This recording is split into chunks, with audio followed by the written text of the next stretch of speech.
Hello, good afternoon to one and all. So, we are here to have the first live session in the NOC course on employment communication, a lab based course.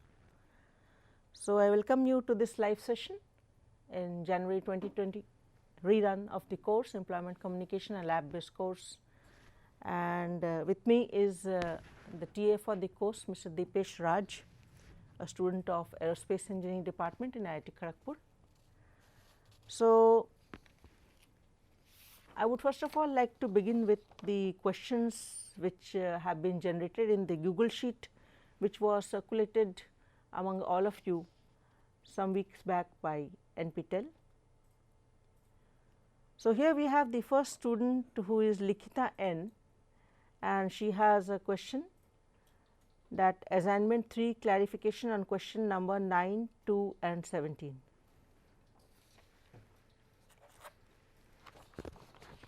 So, let us go to assignment 3, and first of all we come to the second question. So, I will read out the question for you. The question states body language is a component of, and the options are A, verbal communication, B, non-verbal communication, C, both A and B, and D, none of the above. So, the correct answer to this one is B, which states body language is a part of non-verbal communication. I think I need to reinforce here what was said in the lectures, that communication, that is to make common, is of two types: verbal, non-verbal. Verbal, that is with words; non-verbal, that is without words. And automatically speaking, body language is part of non-verbal communication. So, having said that, I believe there should be no grounds for confusion. Is it okay, Lakita? Lakita N? Can we have your response, please, Dada? No. Okay, so then we move on to the next candidate, and the next student is Ashish Kumar, who's we go back to Lakita N and we come to the 9th question of assignment 3, where she seeks a clarification. So, we go to the 9th question, which is gesticulations are the movement of our A, arms, B, eyes, C, legs, and D, both A and C. And the correct answer given was D. The detailed solution states that gesticulations are the movement of our arms, legs, etc.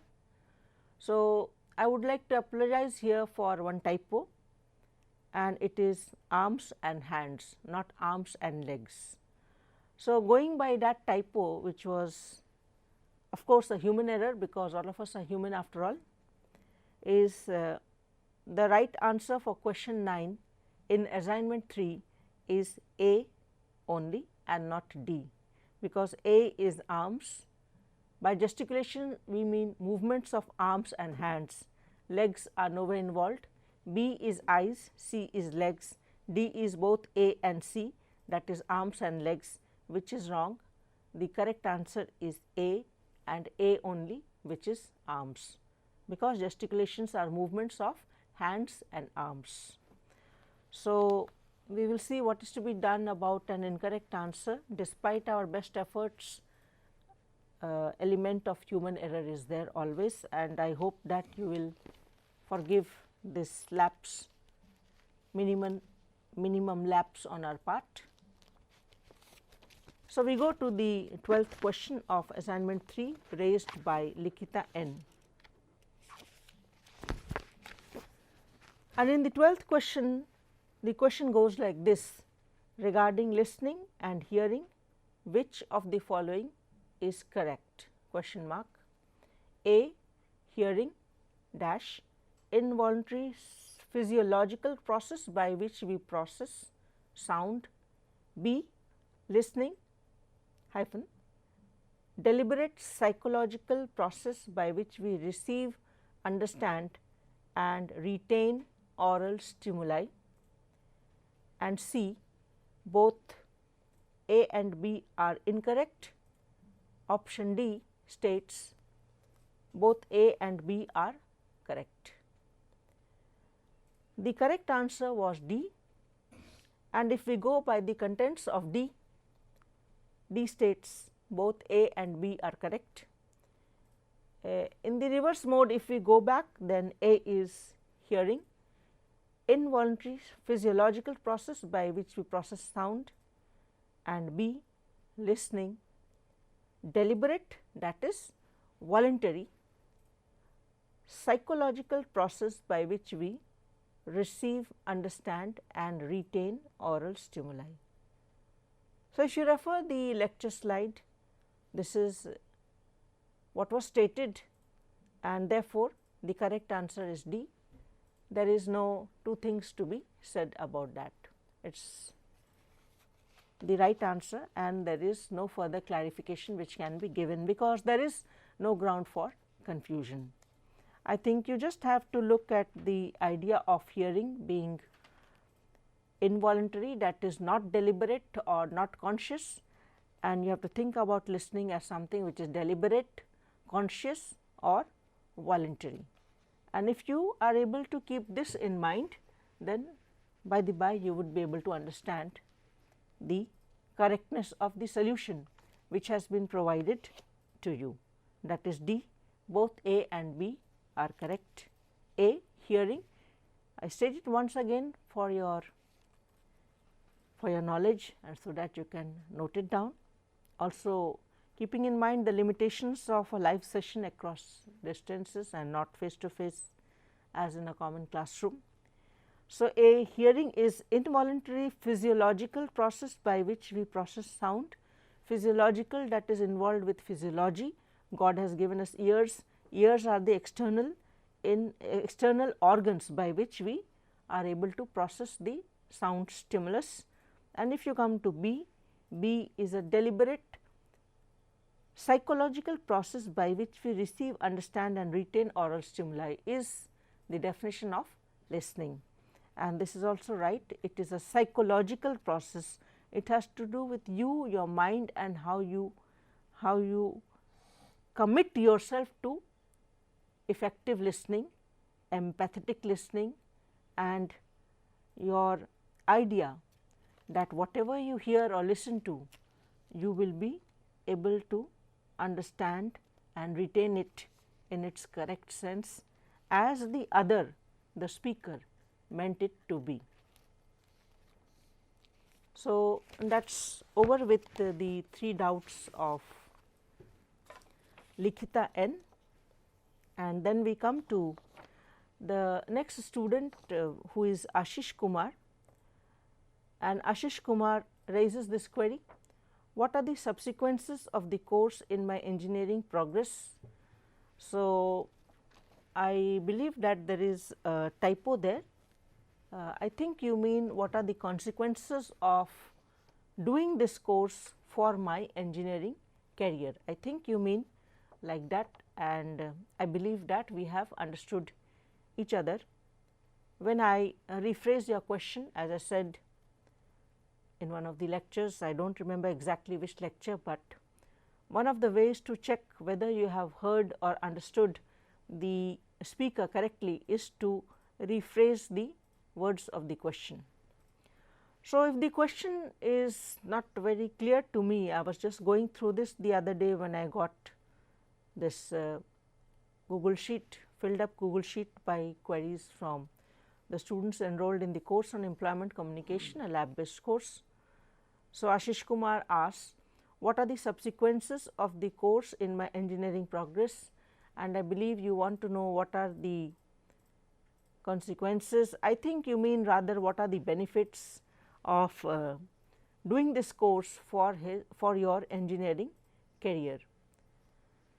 And if you are aware of the market scene, of the job market, and if you are in the process of preparing for the employment workplace, you would know that one term sells and sells like hotcakes, and that is communication skills. And as far as your engineering career is concerned, if you have this course and you have completed this course with good grades and you have the NPTEL certification to that effect, a good course, a good degree, then nothing like that. I believe that for your engineering career and for you to make a progress impact in your engineering life, if you have done this course, it is good for you. There are no two things to be said about it. We are very positive about the impact of this course, and surely if you are a beginner, I do not know your exact complete background, but if you are a beginner, it is good for your academics and the rest of your engineering years at college or institute. And if you are already employed, then also it is good for your next workplace or for your career progression. I mean, in case you are applying for promotion or any kind of upgradation in your engineering career. Thank you, Ashish Kumar, for your question, and I believe that you have understood what I would like to share with you on your query. Then we have Mohit Dhiman, a student who has this question: in week 3 assignment, my question 12 answer is correct and you incorrect it. Check the option A, last word is found, but it will be sound, and you incorrect it. So, this is a little bit longish kind of question, but I think I can understand what you mean to say. So, if we come to assignment 3 and the 12th question, of course, recalling all of you who are live there for this course on employment communication, you will remember that this was a question on which there was a query by N. Lakita, also the first student whom we clarified with when we started this live session at 3 p.m. today. I will just repeat the question once again, because I believe that it requires an in-depth clarification, having come now a second time from another student registered in the course. Question 12, assignment 3, week 3, and the question states: regarding listening and hearing, which of the following is correct? A, hearing dash involuntary physiological process by which we process sound. B, listening dash deliberate psychological process by which we receive, retain and understand oral stimuli. AURAL, that is the adjective of the sound, and B, both A and B are incorrect. Option D and last option, both A and B are correct. So, in the detailed solution, it is given to refer to the lecture slides, whereas the correct answer given in the solutions with me at hand is number D, which is both A and B are correct.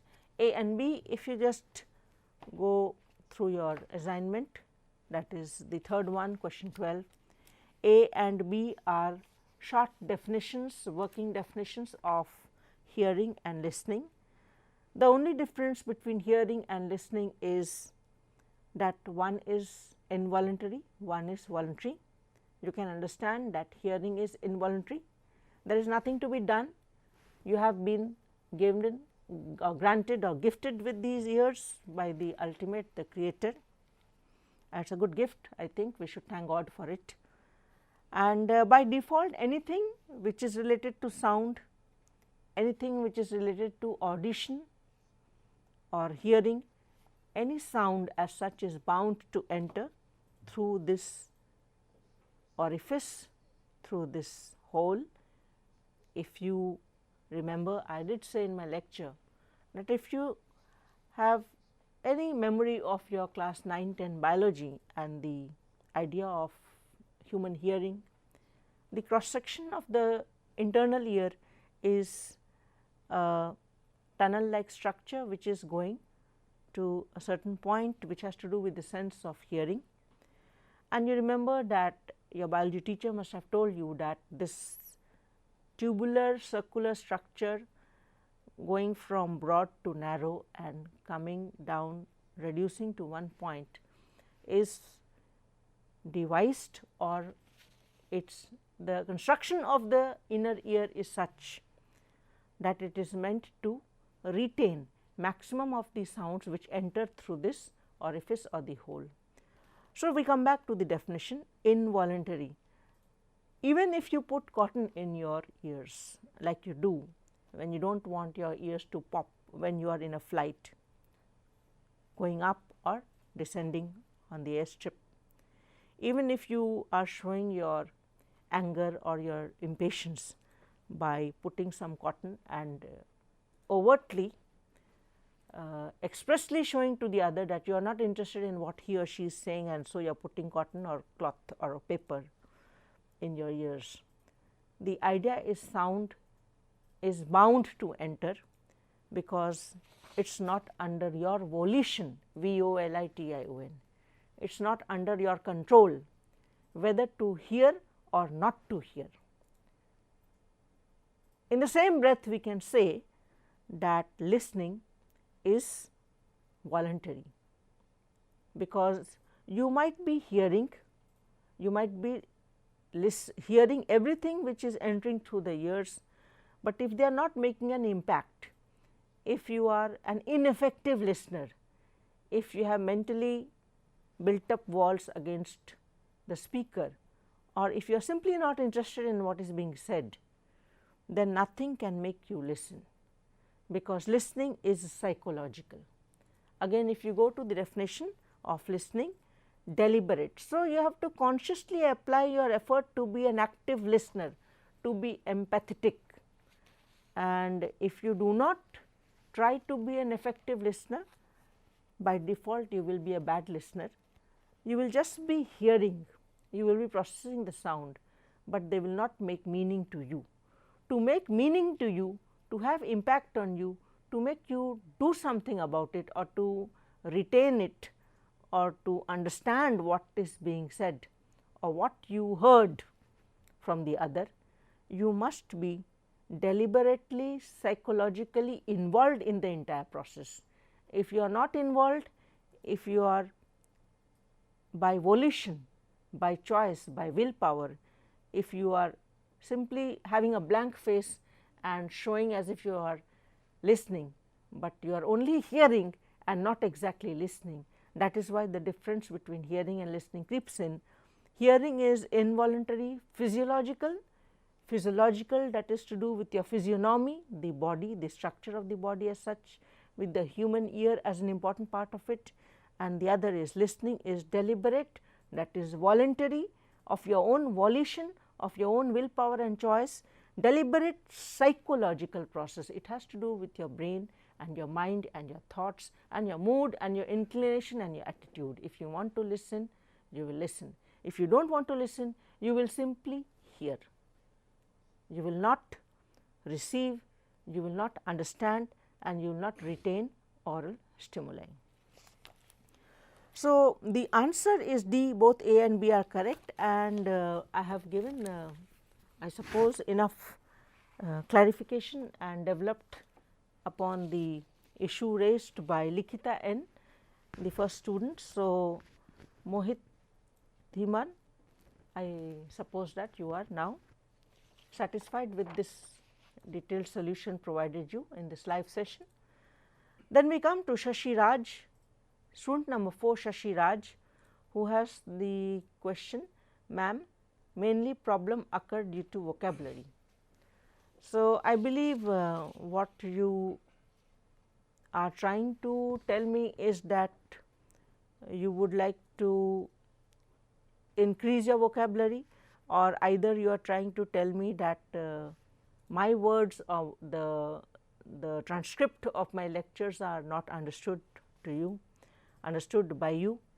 So, I have two things to say in the matter, just as I have two ways in which I think I am understanding your question across this limitation of space and time, despite the fact that technology has brought us face to face on this digital media platform. Your question is, ma'am, mainly problem occur due to vocabulary.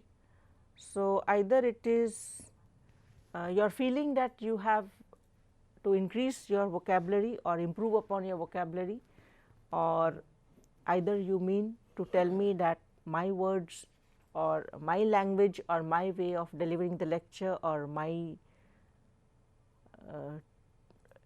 lectures which were delivered in this course, 40 lectures, you have already seen 25 lectures, week 5, you are not able to understand. So, if we go to the first way in which I believe I see a question, and that how to increase your vocabulary, I think I will work upon that first, because we have student number 5, Pawan K, who has the same question, how to improve the vocabulary. So, if we are seeing the screen, then we go to YouTube. Okay. Can you see the screen, Suman?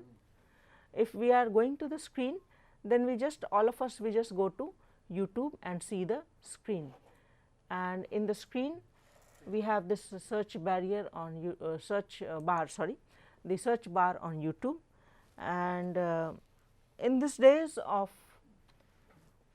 personalized learning with a machine, I think in these days when most of the learning and the best learning is self learning, we have this very nice medium of YouTube where you can self learn. Apart from, of course, I am not decrying books, I do suggest that you can look up books. I will write the names of the books later, but since we have already opened the YouTube channel, then we put on the search bar, we type what we want to search for, increasing vocabulary, and you will get something, some search results here: increasing vocabulary in English, increasing vocabulary, increasing vocabulary skills, increasing vocabulary words, increasing vocabulary strategies, and there is an app also, English vocabulary increasing tips for increasing vocabulary. So, it is about time and your interest. If you have the time and the interest to increase your vocabulary, this is the best way to, for example, I think we are all living in an age of apps. So, let us go to this one, and we find that there are some vocabulary builder apps which we can download on our Android phones and try to do it.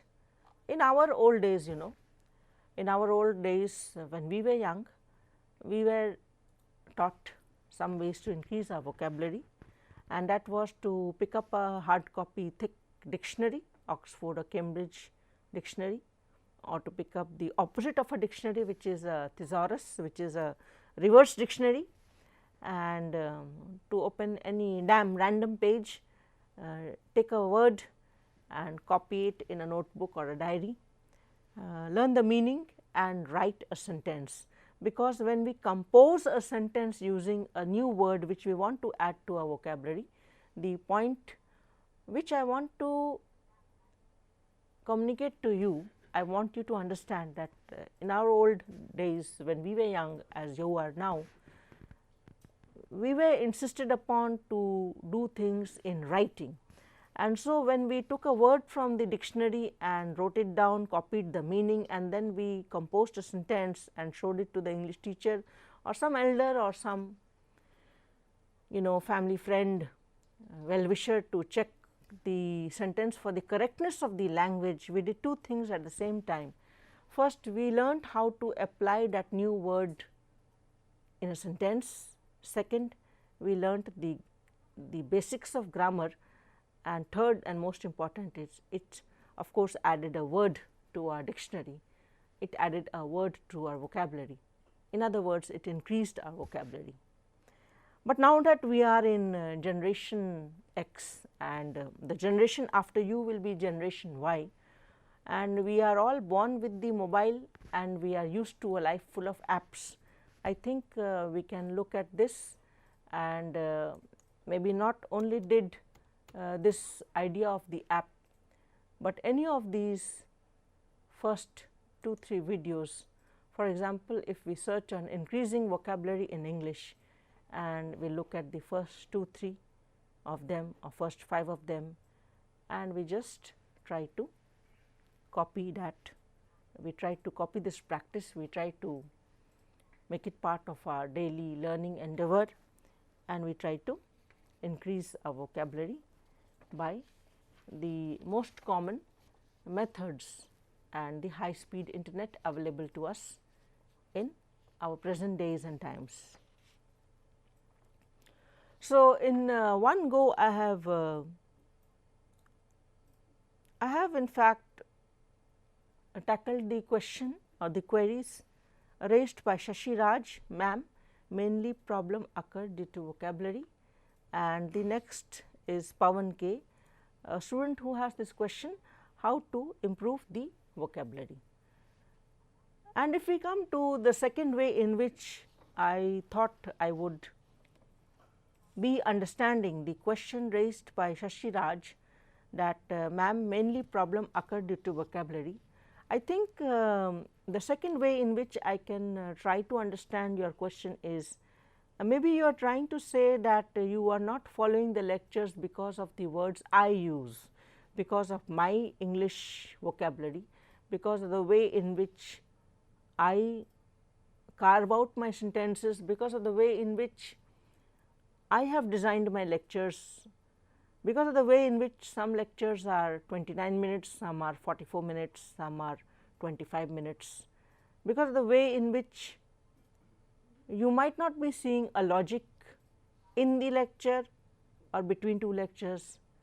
So, my response to your, if this is the way in which I understand your question, that you do not understand my vocabulary, and that is a main problem for you in my course on employment communication, I would suggest that you go through the transcripts of the lectures and you pause the YouTube video whenever you feel that you can't understand a word I have uttered or a sentence, because sometimes it might be syntactic discrepancy in meaning you feel, and it might be not the problem of the word, but it might be problem with the sentence as such. And therefore, if you go through the transcript and if you pause the lecture at that point, you see that small extract may be 5.20 to 5.25, where your problem is with the vocabulary, then I think it would do justice to your query and you would be able to understand what I mean to say. Then we have one more student, T.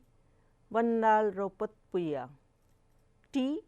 Vanlal Ruapatpuya, who has this question, how will we improve our accent in speaking English?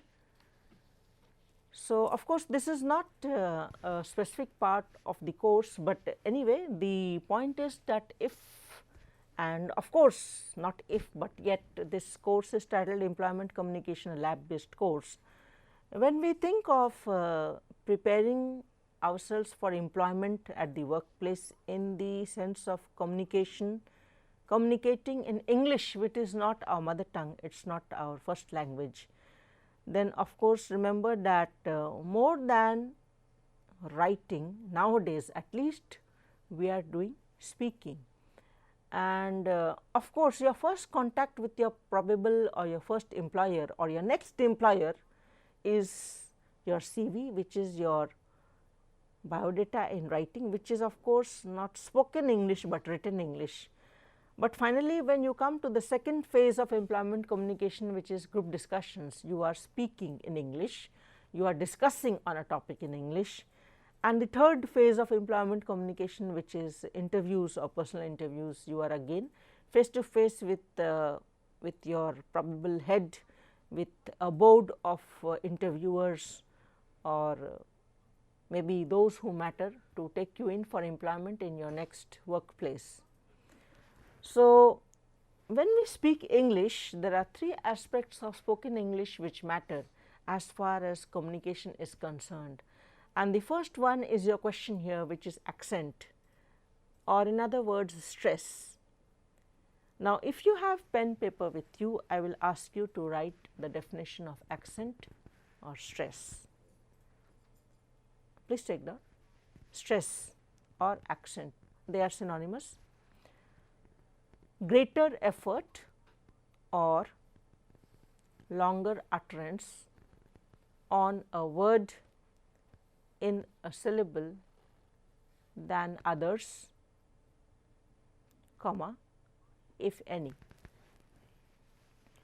So, I will repeat it, greater effort or longer utterance on a word in a syllable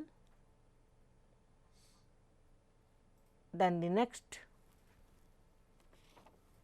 if any. So, let us come to the board and show you what you would understand by this. So, let us say that we have now one more word to be taken care of.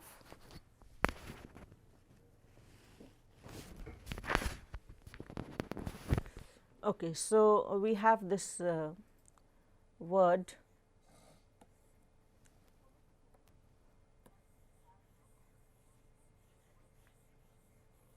about, and we think of now the second word which I mentioned, syllable, whose definition you will take now. Syllable is a unit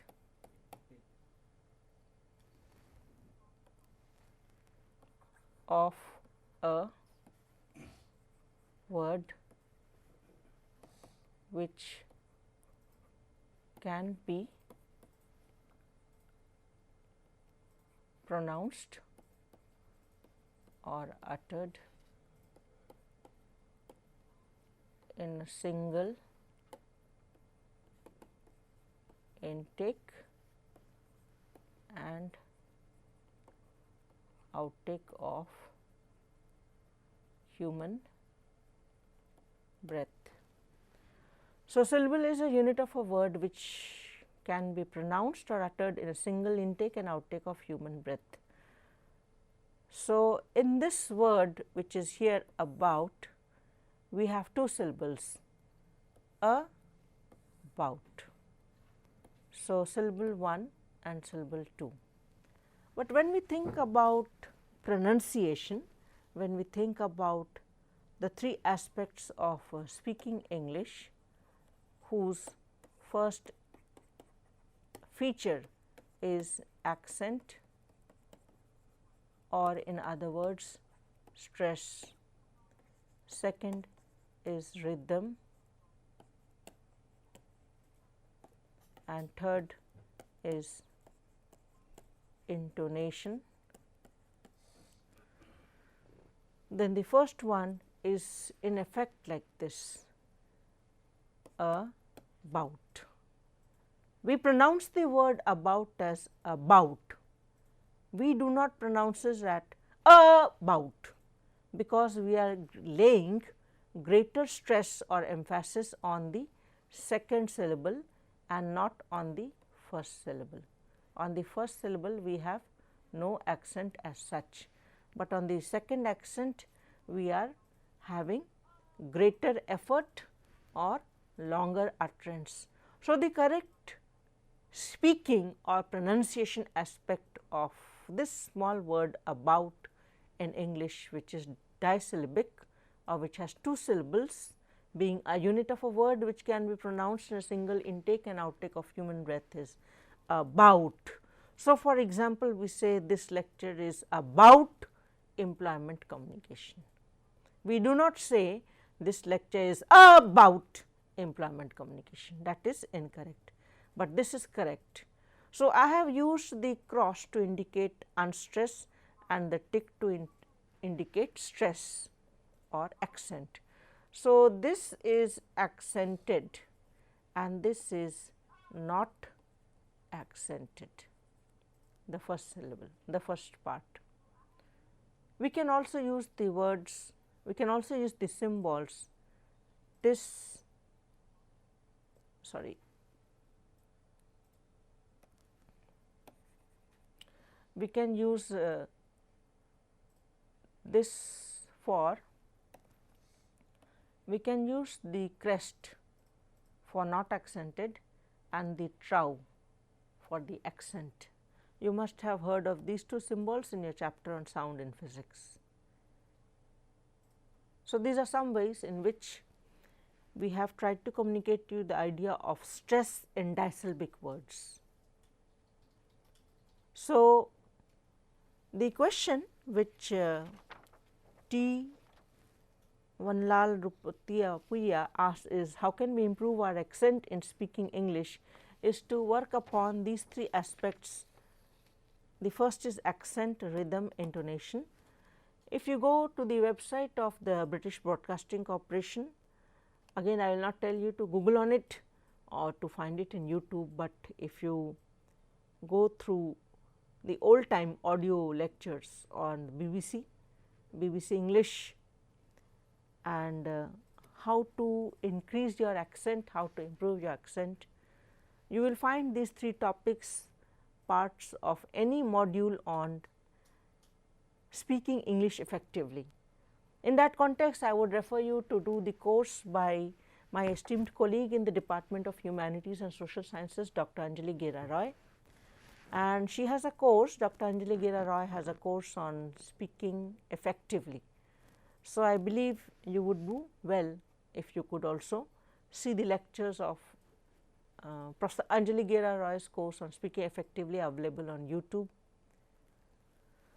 So, then let us come to the next and the last student, Aloshri Paul. Aloshri Paul asks, how can I improve myself? Now, this is a very philosophical question, because I can't understand what is your exact connotation. What do you mean when you ask me how can I improve myself, in what sense of the term, in what spirit, in what mentality? But if I have to gauge some meaning from your question, so that I can try to do justice to your question, I believe you are asking me how can I improve myself in English. So, as always I cannot say do this or do that. I cannot always guide you to YouTube or to view some other video lectures by somebody else. But I believe that if you mean by this question, how can I improve myself in English or in communication, there is only one formula: practice, practice, practice. Then what is the next stage? Practice, practice, practice, and the next stage practice, practice, practice.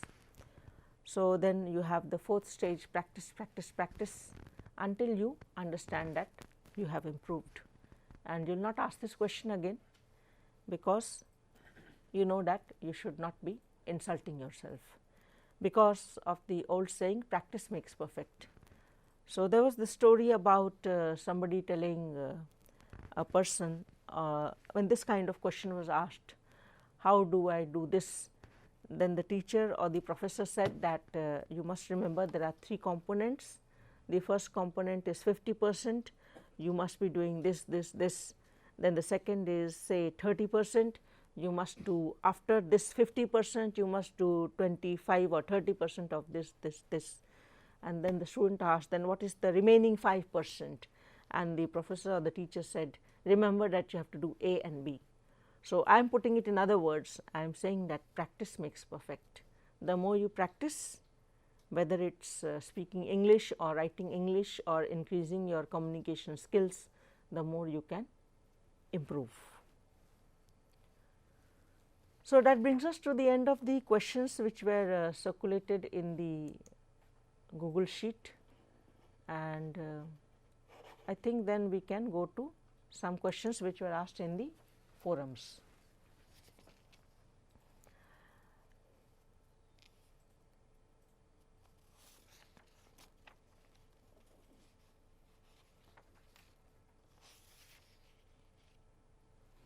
There is one student Lakita, who is once again here, question on lecture 2 at 18.18 seconds, and the question from Lakita on lecture 2 18.18 is question, what is the difference between mass communication and public communication?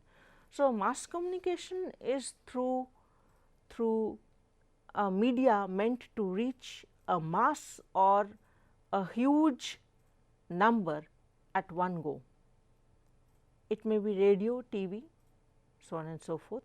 When we come to public communication, it is about one person physically standing or addressing the public. It is like our speakers, it is like somebody speaking in the Lok Sabha or Rajya Sabha, it is like a village gathering, it is like a village meeting in the Sarpanch and so on and so forth to decide on village matters. It is like a club meeting, it is a public meeting, it is any of these ways in which a public is gathered physically and one or two persons are communicating with them. When we think of mass communication, it is mediated through electronic digitized media. Mass communication and journalism, or journalism and mass comm, is a very in thing to study nowadays. It is about how journalism, that is radio, TV, print, photography, are used to reach a mass, a huge public. Then we come to Girja Suri, lecture 2, 15.47. At 15.47, he has a question, how do we differentiate communication between two people as interpersonal or group communication? Is it related to the relationship level of communication? So, let us come to Girja Suri's first question, first part. How do we differentiate communication between two people as, you mean whether it is interpersonal or group communication? Yes, you see the minimum size of a group is 2. So, it is a group communication. It is a couple, it is two people who are communicating with each other. It is also at the same time interpersonal communication, because it is between person to person, interpersonal. It is not intrapersonal, it is not you and your thoughts, it is you and the other is only one. There are two people, and 2 also is the smallest size of a group. So, it is both interpersonal communication, it is also group communication. Then the second part of the question, is it related to the relationship level of communication? Yes. It depends on whether those two people are knowing each other how much or not at all. If the two people who are having interpersonal communication or the smallest group communication of 2 as a unit are knowing each other, then this communication level of relationship, because they know each other, would be different.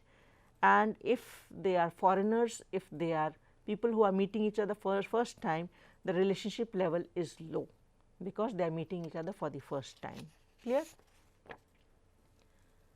Then we come to what is the difference between verbal and vocal channels. This is Nayan. What is the difference between verbal and vocal channels? So, one thing we remember, that when we speak about 3 V's of communication, the first is visual, the second is verbal, and the third is vocal, or if we have to put it rightly, the first is verbal, which is coming from Latin verbum, meaning words. So, all words which communicate, whether through vocal mode or through written mode. So, that makes the answer clear to you. What is the difference between verbal and vocal channels? Verbal is the all encompassing higher or the larger group, because it consists of written and vocal channel. So, the words can come to you through the spoken mode, that is vocal channel, through the vocal cords, somebody is speaking some words to you, or the words might come to you in black and white in writing, print or whatever. This is a question from Nayan, and then we come to Amit, who has a question on lecture 13 00.03. I am little bit confused about types of feedback, 1 evaluative feedback and 2 non-evaluative feedback. Kindly explain both further. So, if you go to lecture 13, if you go through the transcript, you will understand that evaluative feedback is judgmental. It is meant to judge the content and the style, the what and the how of what has been intaken, what has been taken in, sorry. Non-evaluative feedback is non-judgmental because it is not meant to think about the contents in terms of style and quality. Amit has a question on lecture 14, 22.40, and he says, who is considered as a skilled listener and why? So, the term is not skilled listener, the term is active listener, because as we said, the difference between hearing and listening is hearing is passive activity, listening is an active activity. An active listener is skillful in listening. So, who is considered as an active listener? The one who practices empathy, the one who practices paraphrasing, the one who practices each and every point which was said on the qualities of a good listener. Each and every point which were said in the lecture on how to develop your listening skills is somebody who is an active listener or a successful listener, because listening is the mother of all speaking. If you have heard something, all right, but if you have listened to that exactly correctly as implied or said by the other, the speaker, then that makes a successful person, and that will make you a good speaker as well, because you have learnt the art of listening. The next we come to TSL lecture 39.21 is the fourth type in this slide emphatic or empathetic listening. So, we need to go to the lecture 13.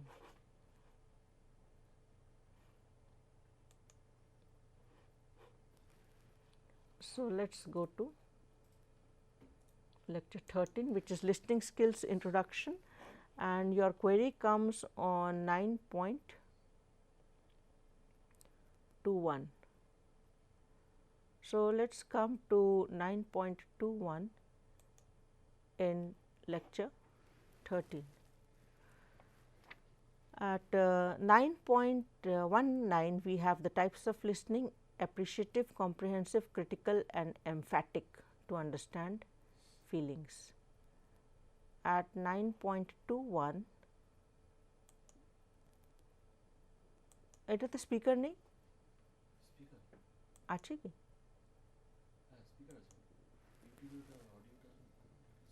অডিওটা কোথায়? ও আচ্ছা আচ্ছা।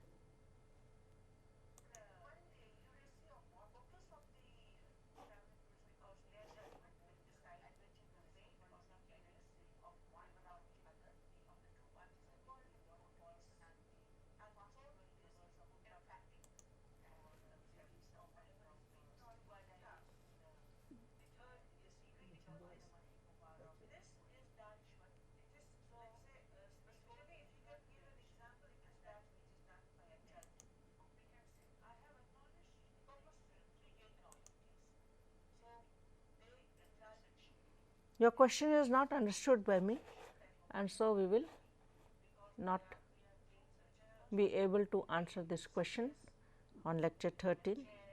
You would like to know the meaning of emphatic or empathetic, and the dictionary would be the best place for that.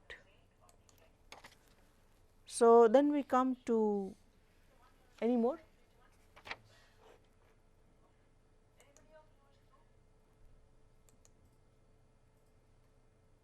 Any more questions? No. Then we have something written on educating side tutor, and the question is, ma'am, my communication skills are very below, give me any idea, ma'am. So, the idea I get from your question is you are asking me how to improve in communication skills. Most of the colleges nowadays have courses on professional communication or effective communication. By saying that, I do not mean that your college course or your college professor who is teaching you the course on professional communication or communication skills is the only solution for you to tap to increase your communication skills. So, first of all, we appreciate your humility, your gentleness and your utter frankness in admitting in a live public forum that my communication skills are very below. You are asking me to give you ideas on how to improve upon your communication skills, and I have to tell you that this is again a topic which has to be practiced. It is like playing badminton. We will give you a lot of funda and theory. We can show you some YouTube videos of PV Sindhu, so on and so forth. But unless you get down on the badminton court and practice, and unless you learn the rules of the games in and out, that this shot is wrong, or I lost 1 point because of this way I played with my badminton racket, you will not improve in playing badminton. Similarly, English communication or communication skills is a matter of practice. It is not meant to dither you or to make you afraid of the huge task. It is not a huge task. Give yourself some time every day with this commitment to your practice, and that practice makes perfect. We have 2 more questions. Mukkau, lecture 21, 5.32, and therefore, I had kept it ready. Lecture 21.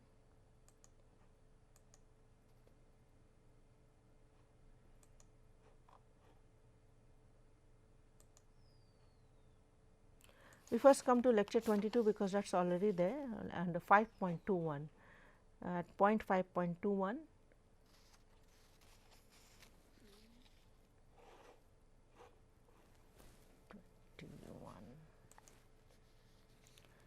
yeah, the question in lecture 21 in 5.32, the lecture is titled the cover letter, and at 5.32.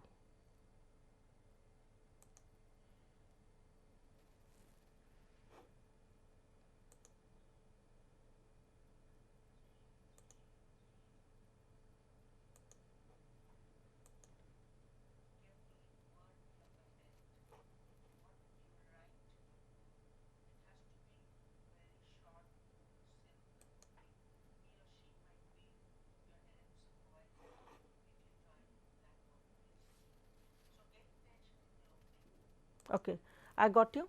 So, you are playing with my words, I can get you. You are asking how to organize for conviction and drive for action in the close. This will be, I cannot tell you like this because we are not face to face, of course, we are in live session, but this you have to go through what I am saying in the next, let us say, up till when I come to the next sample, cover letter example opening, and there are 5 slides there. So, if you come to your first part, how can I organize for conviction? This example is the best way in which your answer can be gained by you, and this is how I am telling you. You go through the cover letter example and you will be self explained for your answer. The last one is on lecture 22. The last question which I can take today, CV writing lab session 1 is the title of lecture 22, and again in 5.21 there appears to be some doubt from Mukkau. Just like in the example of a CV of a BTech student in the coursework section, NPTEL should be included or not. Why not? If you are a BTech student and you have done this course on any of the NPTEL courses, you have to include it, NPTEL course so and so, number so, with whatever is your grade. And then you said, because just now you said NPTEL is an extra course, so should it be included in the CV? Why not? Again I am saying, because even if I have said just now that NPTEL is an extra course, remember that it is always the extra which gives you an extra edge over others in your employment communication. So, if you are going to write something which you have done extra, which has not been done by others in the same batch or the same level of aptitude and attitude and academic competence or career workplace experience, then it always matters. So, you have to include it in your CV. Thank you, and I think we will meet again soon. Till then, stay well and God bless you always. Time holo? Exceed হয়ে গেছে?